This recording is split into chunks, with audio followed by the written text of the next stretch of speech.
बड्डेच्या दुसऱ्या दिवशी आपली सुरुवात झाली डायरेक्ट दुपारच्या 3 वाजता. गणेश भाऊनी लाडू खाल्ला. प्रभूला घरी सोडून आम्ही निघायचा प्लॅन केला. प्रभूला झोपवलं आणि आम्ही गेलो नगरमध्ये ज्वेलरी आणायला. तिकडून थोडंसं पुढं आलो तर मसाला दूध भारी भेटत होतं गणेश शेठ बोलले. मग तिकडं मसाला दूध पिला आणि तिकडून निघलो परत घरी येण्यासाठी.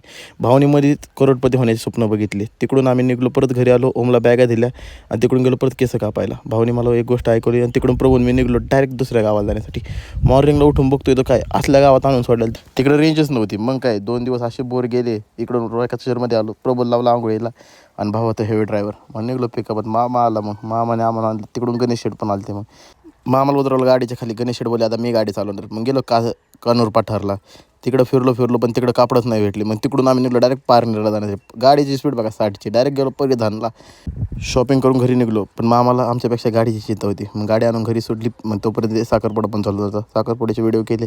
तिकडून झाली हळद चालू. हळदीचं आम्ही सगळे आतुरतेने बघत होतो.